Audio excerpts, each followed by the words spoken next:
guys, we got this. Let's go. Gunwing trip sweep. Pros X go. On one. Ready? Ready.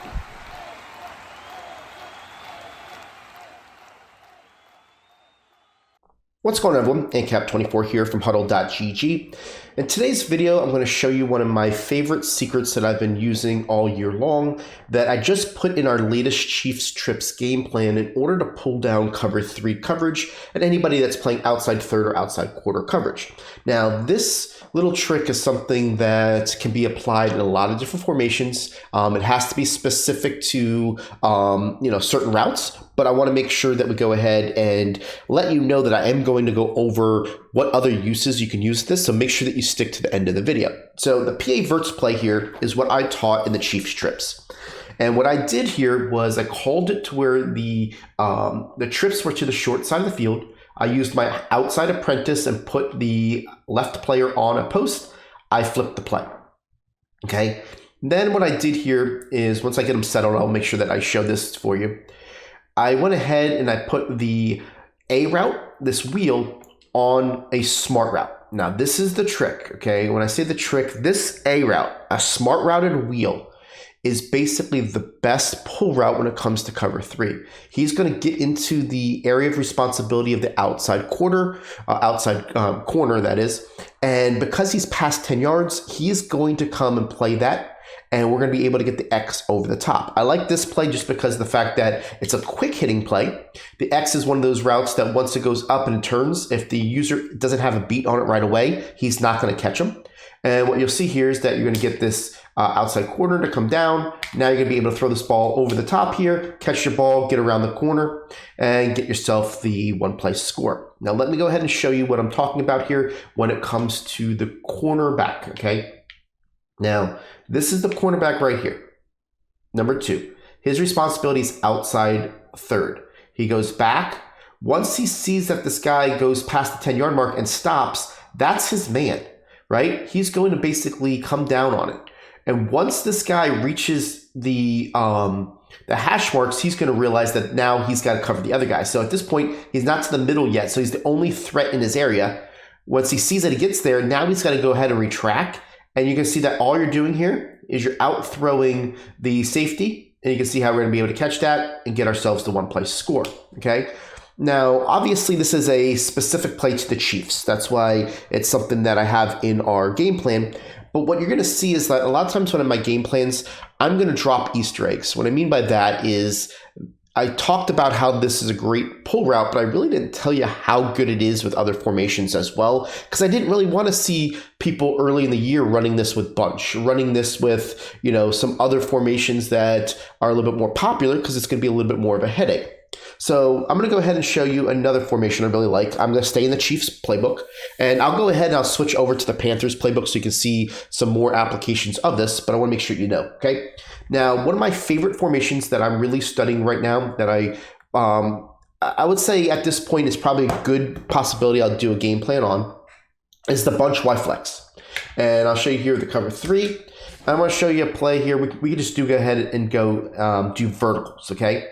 Now with verticals, what you want to do is you want to make sure that you've got the bunch to the short side of the field. So I'm going to start on the right side here just so we can get this and get it the way it is, right? So if you look at this, I'm going to smart route the A route, okay?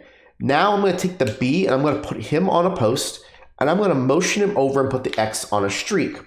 And you're going to get that same type look. But the thing is that you've also got this RB that does a really good job of getting open to the left-hand side. So it's one of those routes to where you've got a two-way option, right? But what we're really looking to do is really looking to hit the B. So I'm going to wait here, wait here, wait here. And you can see that we kind of hit ourselves in the middle of the throw, but you can see how open that guy is going to be. And the cornerback does the same exact reaction. I'll show you basically what I mean by that, okay? Now, if you go over here, look at this corner. He's going to go. Once 88 stops, now he's got to go play him because he's past 10 yards just for a moment until this guy basically, you can see 80 gets into the middle of the field. Now, the problem is that on this route itself, 80 and 19 actually touch each other. That's just a speed correlation thing that you'd have to get fixed as far as, making the right players there. But you can see how that guy's going to get over the top. We're able to hit him and get ourselves, that big gain, okay? Now, that's just one other application to it, right? Now let's go to bunch. Now, the reason why we have to go to Carolina because they've got better bunches per se. We have bunch halfback strong here, which is good. I'm going to show you here out of tight end vertical. Okay, same difference. Let's go ahead and do this.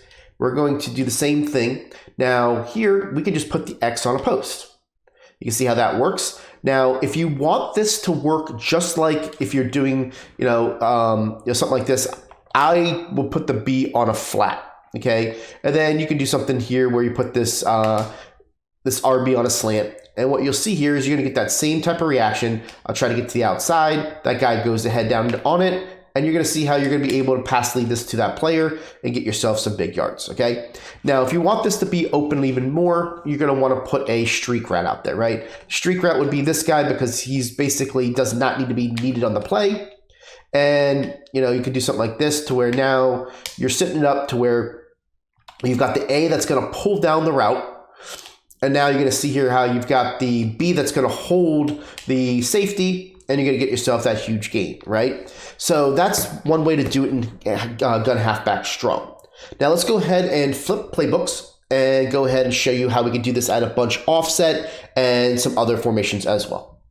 All right, so now that we're in Carolina's playbook, the first formation I'll look at is the Gunwing slot offset, something that I'm a fan of, especially because of the way that a lot of this formation is set up. And we'll look at a simple play. We can do verticals. We can either use that or the Panther stick. It's got the same route. And what you're going to see is that this outside route by the B receiver is a wheel that can be smart routed. Not all wheels can be smart routed. I want to make sure you understand that. What I would do in this play is I would go ahead and block my tight end, the A player, put the running back on some type of route to make sure that the user has to kind of worry about him, put the Y in a streak and the X on a post, and I would motion this guy to the left in order to get the X over closer, and then probably make sure that I double team the outside guy in order to make sure that I have a little bit of opportunity to, kind of set the edge. And you can see how this guy's going to go and come down just the same as he did before, and you're going to get yourself a really nice big play. Now, let's go ahead and take a look at some other formations just so you can see that there's levels to this to make sure that it works. So this tight off, this PA slot cross, this player here, I'll show you here, the Y can really work, right? I want to make sure you see this, right? So this X right here can go ahead and be smart routed, but you don't have the ability to get these players to get over the top. Like I can't put the B on any type of route, right? I can't put him on a route in which goes over the top of the left side. So I always say to make sure that you put your B receiver here to the short side of the field. See how the Y, he's going to get to the right side too quickly. So I can't motion him. I can't do anything with this play. So this guy's not going to stop because the Y gets there too quickly. See how he gets there too quickly? I mean, yeah, I can still throw it underneath him, but in general, that's why that play wouldn't work, okay? Now let's go to a different play just so you can see different things. Now in I form, I know in this formation, in this book, there is a play that is in the I slot. It's called PA switch curl. I want to make sure you understand that this type of wheel route cannot be smart routed. So I know a lot of people are going to put in the comments, I tried it, it doesn't work. Not all wheels work. And typically speaking, it's only compression wheels. And what I mean by that is that it's not a slot receiver. If you see it that it's in the slot, most likely it's a tight end that's flexed out or somebody that's in a bunch. Those are the formations that you want to look at. You saw where it was in the Gunwing slot offset where the tight end was on, basically in a position where he's more of a wing, right? So I want to make sure you understand that. Now let's go into some other applications. Let's go into empty bunch, right? So they have an empty bunch. You can go ahead and you can do this out of divide wheel. You can do this out of verticals. It's just a matter of, making sure that you've got a player that's got a post over there. You can see here that the running back is going to be the route that pulls the player down. And, for the sake of making this work, you don't want the B to go up the field when you're doing it this way. And I want to make sure I preface that first, but we'll get into that in a second, okay? And another question what you're going to get from me, or get a lot, is does it work when they are in zone drops? The answer is yes. It doesn't matter because you're not putting the outside player in a zone drop. He's going to match the way it is. It's not like you're cutting off any match because it's not a match type of defense when it comes to the seam flats or the soft squats. It's the outside players, so that does not change anything. Right now, what I do want to talk about, and this is going to be where it gets a little bit glitchier, is let's go to something like bunch offset. All right. Now, the reason why I feel like this is going to be one of those plays that's going to be kind of a headache is because it looks just like verticals, right? When you do this play, well, people run this play, they're basically going to be able to throw this A really quick underneath, and you're going to be able to get the bomb over the top, right? So something like this, you still have the RB over the top over there, and all you've got to do is put the B on a flat, and you can see here that if they wanted to, they could still lowball this player, get that easy catch, and now they've got the ability to bomb the X off the same exact play by doing it, right? You just want to make sure that you put the B over here. So watch what happens here. This guy comes over here, holds that player, and you can see here, we actually got hit by the defender, which was kind of odd, but hopefully they would call that in the game. But watch what happens here. The player here goes ahead, number 8, actually crashes into him. And that doesn't happen often. So, that's usually the user, but you're going to see that you would have noticed if we would have ran that play out, this guy was going to head and he was biting down, right? See how he bit down? We would have had the guy over the top, okay? Now, instead of showing it over and over again, I'm going to show you one more thing that makes this kind of go to the next level. This is the type of thing that I wanted to say that, hey, wait until the end.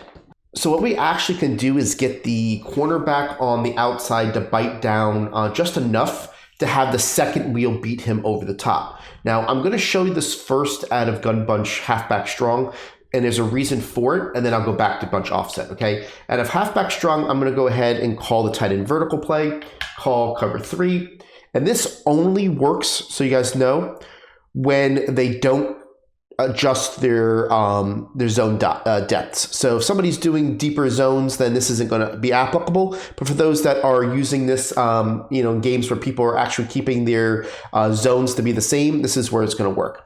And what you're going to see here is that you're going to have that ability to get this A to pull down the player just enough to where we can throw this ball over the top. Okay, and you're going to see here that it was very subtle, but it worked. And I want to make sure you understand why it works, okay? So here it is. If you look at this player, what he's going to do is he's going to go, and he's the outside third. See how he just subtly stops just enough? That subtle movement is going to allow you to get over the top of this player and get the one-play score, okay? So now let's go ahead and look at bunch offset. And we'll go ahead and take a look here and get that out here. And the reason why I wanted to show you the one before the other, there is a route that's a difference. In the first one, the vertical, the guy was doing an in route. And that's very important because if you go ahead and do this route by the RB, it's not going to work. The reason why it's not going to work is because his route has too much of an elevation and it gets into the cornerback's vision, right? Because he's too far up the field. So what you need to do is put him on a slant or an in to make sure that he doesn't get up the field as quickly. I mean, we can pretty much put him on a drag if you want, just to make sure that you've got that ability that he does not get up the field as quickly. You can see that the guy does that little bit of a stop, and you're going to be able to throw this ball over the top. Now, I wouldn't be showing you this if there wasn't a turnoff. The turnoff is basically playing zone depths. People play zone depths. They change their outside, their curl flats to 15, 20, 25 yards, whatever it's going to be. This won't work. But if somebody's actually playing normal cover 3, this would work. So you can easily do something like this to where you can put the X on the thing and know that if you were to do something like this, if they were playing zone drops, you do this setup, right? If they're doing, something where they're not doing zone drops, you basically just go ahead and do it to where you have the B. So you have both options, and I just want to make sure you've seen this. It is a little bit of a route combination that I've studied, I've looked at how the movement is, how do we have to get people at certain timing and certain routes, how do we get the player to stop while we get the other player to go into a certain spot. That's why I showed you all these examples, because it is going to be very specific to formation, alignment, and all that type stuff, how deep the routes are. But I gave you enough examples where you can go ahead and duplicate this and kind of test it in your own formation. So if you're interested in seeing this in the Chiefs playbook, go ahead and check out our our game plan that we just dropped. If you want to try it yourself, I wanted to kind of teach you how to fish. So I appreciate you guys, and we'll catch you on the next video.